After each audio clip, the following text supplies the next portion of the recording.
آپ نے بہت اہم سوال کیا ہے، اس لیے کہ آج کے اس دور میں عید کے اور رمضان کے چاند کے حوالے سے جو اختلاف انتشار ہے وہ کسی سے مخفی نہیں ہے، اور حقیقت یہ ہے کہ میں یہاں امریکہ میں 10-15 سال سے مقیم ہوں اور الحمدللہ دین کی خدمت میں مصروف ہوں اور بہت سے دینی شعبوں میں امت کی رہنمائی کر رہا ہوں۔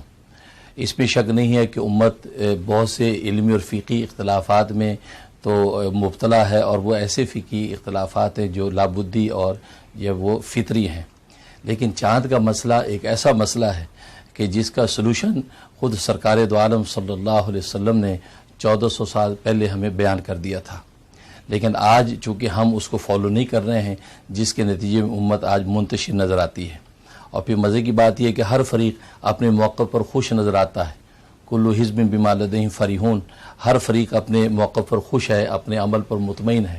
اور اس بات سے بے نیاز ہے کہ ان کے اس انتشار و اختلاف کی وجہ سے اسلام کی سیاسی، اقتصادی، معاشی اور معاشرتی زندگی پر کیا برا اثر پڑ رہا ہے۔ خاص طور پہ نئی نسلیں، ہماری جنریشنز جو ہیں وہ سوالیہ نشان بن کے سامنے کھڑے ہو جاتی ہیں، کیا اسلام اور پیغمبر اسلام نے ہمیں کوئی ایسا فارمولہ نہیں دیا کہ ہم جو متحد ہو کر ایک دن خوشی منا سکیں، یا رمضان کا آغاز ایک دن کے اندر کر سکیں، یا ہماری طاق راتیں محفوظ ہو سکیں، یا یہ کہ اعتکاف جو ہے مصون وہ ہمارا جو ہے محفوظ رہ سکے۔ یہ کیسا اسلام ہے، کیسے پیغمبر اسلام کی ہدایات ہیں کہ آج ہم عید کی خوشی میں بھی ایک نہیں ہیں، ایک ایک گھر میں 2 عیدیں ہو رہی ہیں، ایک ایک شہر میں 2 3 عیدیں ہو رہی ہیں، جس کے نتیجے میں پورا نظام محبت جو منتشر نظر آتا ہے۔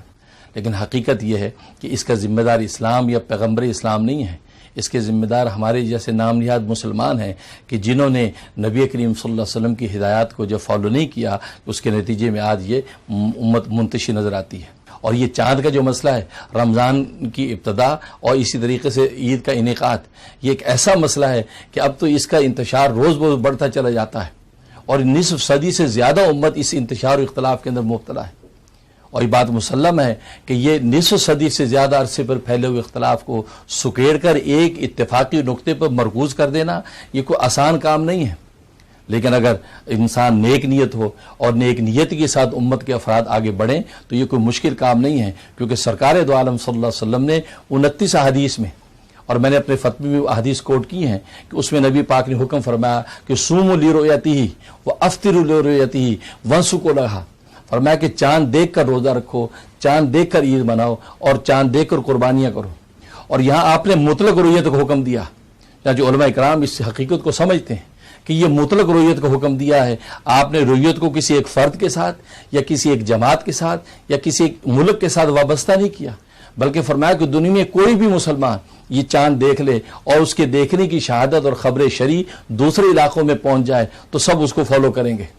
اور پھر تمام فقہاء اسلام، امام اعظم ابو حنیفہ، امام مالک، امام احمد بن حنبل، اور اکثر متاخرین حنفیہ، بعد کے شوافع، علامہ دارمی، علامہ طبی، علامہ ابن تیمیہ، تمام اس بات کے قائل ہیں کہ گلوبل مون سائٹنگ ہوگی، دنیا میں کہیں بھی چاند نظر آ جائے گا اور اس کی خبر شرعی پوری دوسری دنیا کے ملکوں کو مل جائے گی تو ساری دنیا کے مسلمان اس کو فالو کریں گے، اور ایک ہی دن میں رمضان کا آغاز کریں گے اور ایک ہی دن عید کی خوشیاں منائیں گے۔ اور پھر مزے کی بات یہ ہے کہ مکاتب فکر، دینی جتنے مکاتب فکر ہیں، ان تمام مکاتب فکر کے جو بانی ہیں، جو اکابرین ہیں، ان سب کا فتویٰ یہی ہے۔ چنانچہ جیسے میں نے عرض کیا کہ مرجع علماء دیوبند حضرت مولانا رشید احمد گنگوئی رحمۃ اللہ علیہ کا فتویٰ کوکب الدری میں انہوں نے ارشاد فرمایا کہ اگر کلکتہ میں جمعے کو چاند نظر آیا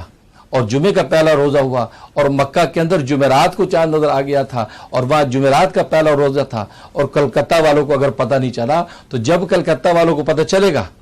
تو وہ ایک روزے کی قضا کریں گے اور عید مکہ والوں کے ساتھ منائیں گے۔ اسی طریقے سے حضرت مولانا اشرف علی تھانوی رحمہ اللہ تعالیٰ نے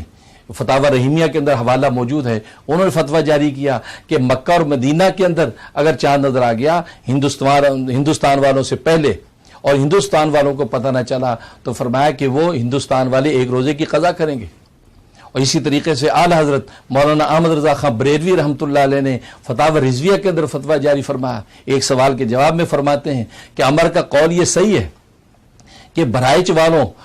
والوں کو اگر چاند نظر آیا اور مکہ جو دور دراز علاقہ ہے وہاں کے چاند کی خبر نہ ہوئی، تو جب ان کو خبر ہوگی تو وہ مکہ کے مطابق ایک روزے کی قضا کریں گے۔